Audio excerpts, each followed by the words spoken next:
Assalamualaikum warahmatullahi wabarakatuh.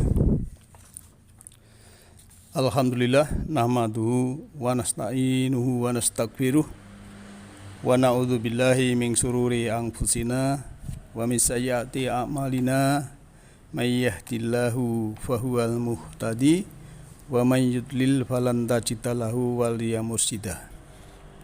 Subhanaka la ilma lana illa ma 'allamtana innaka antal alimul hakim. Rabbi shrah li sadri wa yassir li amri wahlul 'uqdatam min lisani yafqahu qouli. Sahabat, Bapak Ibu, kajian Majelis Taklim Nurul Huda yang insyaallah dirahmati oleh Allah Ta'ala, marilah kita senantiasa bersyukur kehadirat Allah Ta'ala bahwa pada saat ini kita masih diberikan keberlimpahan kehidupan, baik itu berupa keselamatan, kedamaian, kenyamanan, ketentraman, dan juga masih bisa sebagai orang yang Islam dan iman. Semua itu karena Allah Maha Pengasih lagi Maha Penyayang. Allah sudah berfirman di dalam surah Maryam ayat 96, A'udzu billahi minasyaitonir rajim. Innalladzina amanu wa amilus solihati sayaj'alu lahumur rahmanu wudda. Allah sudah berfirman, sungguhnya orang-orang yang beriman dan beramal soleh, kelak Allah yang Maha Pemurah akan menanamkan dalam diri mereka rasa kasih sayang. Ikhwatin, sahabat yang saya hormati, ayat ini menggambarkan bahwa apabila kita semua benar-benar sudah beriman dan sudah beramal soleh, ya, sudah beramal produktif, sudah beramal khair, ya, itu Allah akan memberikan, ya,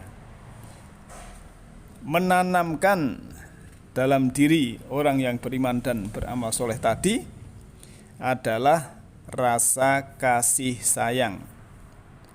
Kalau bahasa Al-Qur'annya adalah rahmat.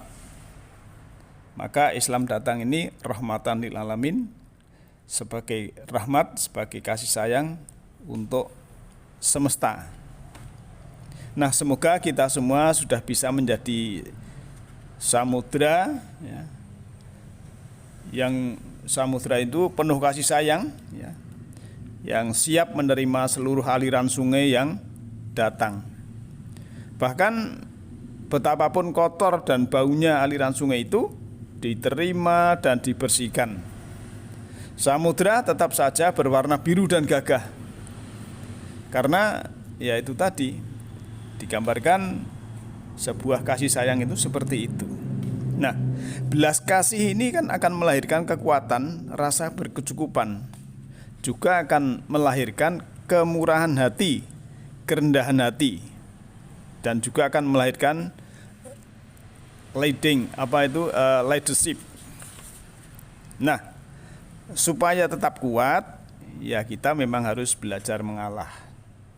Kalau di dalam bahasa Jawa, nah, itu kan apa istilahnya, menang tanpa ngasorake, kan begitu ya. Maka supaya kita tetap kuat, ya kita memang harus mengalah. Ya, karena tanpa mengalah itu kekuatan kan tidak dapat diraih. Untuk kita bisa memberi, ya, kita juga harus menemukan dalam batin kita ini sesuatu yang berkelimpahan. Karena tanpa berkelimpahan di dalam batin kita, dalam rohani kita, ini kan tidak ada yang kita berikan. Nah, untuk kita dapat, ya, sebagai memimpin sesuatu, itu kita harus memahami juga bagaimana rasanya dipimpin. Sebab tanpa pengalaman dipimpin itu kan ya agak mustahil untuk mengenal memimpin. Nah, ikhwatin yang berbahagia, maka kita harus bertekad selalu untuk menjadi pembahagia sebagai rahmat bagi semua makhluk, baik yang terlihat maupun yang tak terlihat, ya. Maka dalam melakukan kebajikan itu kita harus seperti sungai yang mengalir tiada henti dan tanpa mengharap kembali, seperti kasih ibu kepada beta. Nah, kita lakukan kebajikan terus-menerus. Semua kebajikan itu kan pasti kembali kepada diri kita sendiri. Walaupun kembali kepada kita itu bentuknya berbeda, bahkan dari orang yang berbeda pula. Karena hidup ini ya sebetulnya hanyalah sepanjang tarikan nafas kita ini. Jadi kita jangan menanam apa-apa kecuali cinta dan kasih sayang. Kita jangan sampai meninggalkan kebencian. Kita harus menanam cinta sebanyak-banyaknya untuk orang-orang di sekitar kita, ya. Kita berikan kehangatan kepada siapa saja tanpa membeda-bedakan. Sehingga dalam kita ini sekuat tenaga, ya, kita juga harus menutup aib teman, menutup aib sahabat, menutup aib keluarga, ya. Ibaratnya kalau malam hari itu gelap, sehingga kita sebagai bintang yang kecil atau lilin yang nyala bisa menjadikan pencerahan atau menjadikan cahaya, sehingga manusia, ya, sudah paham ternyata kegelapan itu juga bisa diberikan cahaya. Maka jangan biarkan diri kita ini marah, sakit hati, dendam, ya, walaupun sesaat. Maka ketika ada kemarahan, ada sakit hati, ada dendam, ya kita ini seperti jiwa yang redup, jiwa yang mati. Karena marah itu kan seperti bara api yang akan membinasakan diri sendiri. Sebab orang yang dikuasai kemarahan, ya, itu matanya merah, ya, urat darah tegang, kemudian mengendalikan kemarahan itu ya sebenarnya bukan yang mudah, tapi ya perlu riyadhah, perlu tarbiyah, perlu latihan. Oleh sebab itu cara paling ampuh adalah kita diam, ya, tidak membalas, tapi kita tersenyum dengan hati nurani kita sendiri. Sehingga kita jangan mengambil keputusan apapun dalam keadaan marah, karena segala keputusan yang diambil dalam keadaan marah akan berakhir dengan malu dan penyesalan. Kita harus hidup dalam kesederhanaan dan kerendahan hati. Kita harus jadi seperti bumi. Bumi selalu menempatkan dirinya di bawah meskipun terkadang ia lebih baik dari langit. Kita sebagai manusia biasa yang penuh kekurangan, ada sifat negatif, walaupun juga ada sifat positif. Maka tidak ada hal yang dapat kita sombongkan. Kita selalu belajar lining tuno, lining tudu, lining tubi, dan lining tulip together. Nah, yang dengan ilmu itu kita tidak merasa paling pintar, kita harus rendah hati dan semakin tidak tahu apa-apa. Kita kembangkan terus sikap toleran, ya, dalam menyikapi segala perbedaan. Kita jadikan diri kita seperti samudera yang lapang dan siap menampung setiap pandangan yang berbeda. Jangan jadikan perbedaan menjadi alat pemecah belah, tetapi jadikan perbedaan sebagai sebuah alat pemersatu. Kita harus hidup dengan penuh kejujuran.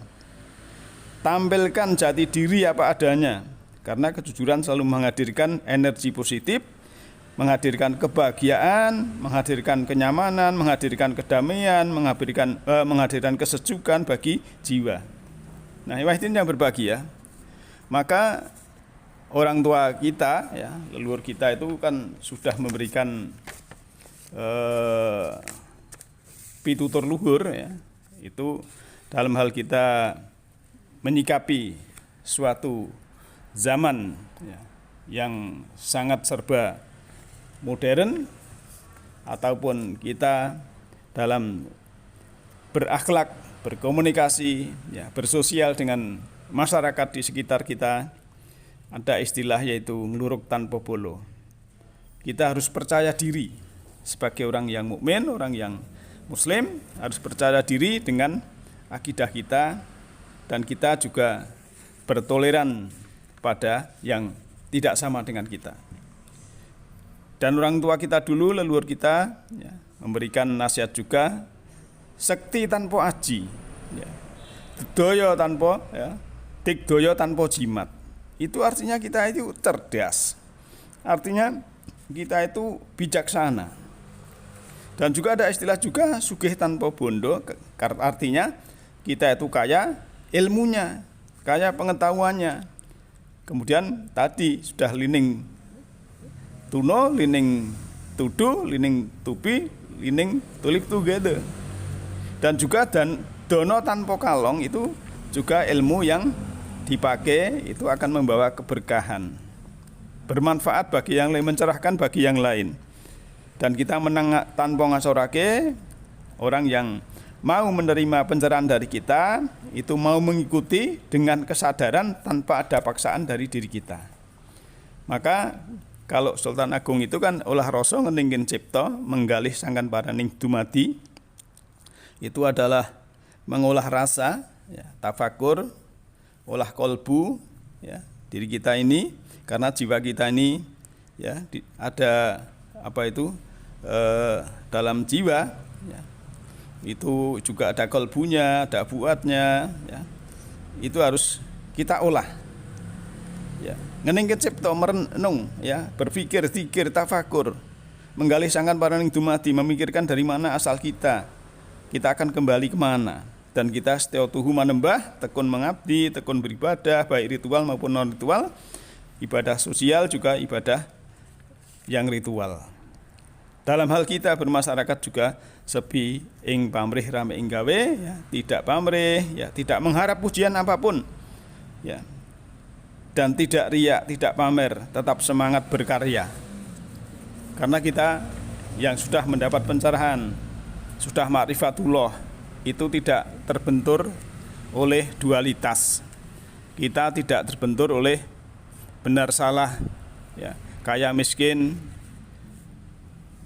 baik buruk, tapi kita sudah semua mencakup, diri kita sudah lapang, bijaksanaan kita sudah tinggi, karena ilmu yang kita miliki ini adalah bisa memperluas wawasan dan bisa membuka mata kalbu kita, sehingga kita punya ilmu pengetahuan yang berdampak pada jiwa kita, kita berbuat amal khair, amal soleh dalam kita bersosialisasi kepada masyarakat.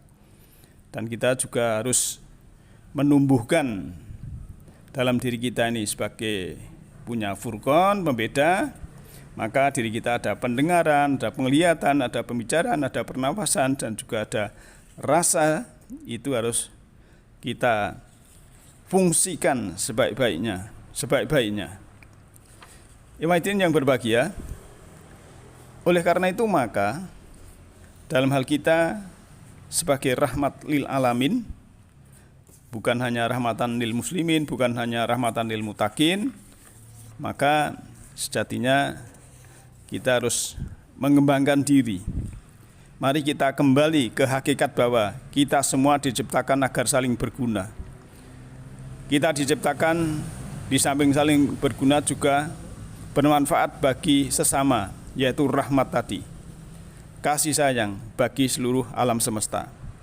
Semua perbedaan diciptakan adalah agar menjadi keseimbangan, dan ketika kita sudah tidak bisa lagi menerima perbedaan, maka pelan tapi pasti akan datang kehancuran. Kitalah yang diutus Allah, kitalah yang ditugasi oleh Tuhan, ditugasi oleh Allah Ta'ala di dalam semesta ini untuk menjadi hamba yang rahmatan lil alamin. Sebab apa?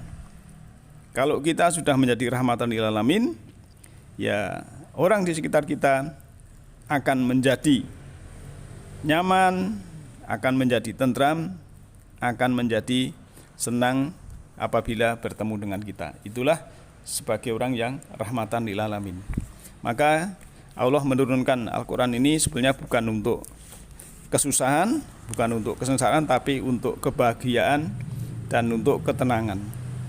Dalam surat Toha yang sering saya sampaikan, ya, surat 20 ayat 2 itu kan Allah sudah berfirman, ma anzalna alaikal qur'ana litashqa. Kami tidak menurunkan Al-Quran ini kepadamu agar engkau menjadi susah. Artinya apa? Ya artinya memang kita mendapatkan Al-Quran ini supaya diri kita ini menjadi tidak susah. Artinya kita suka dan senang.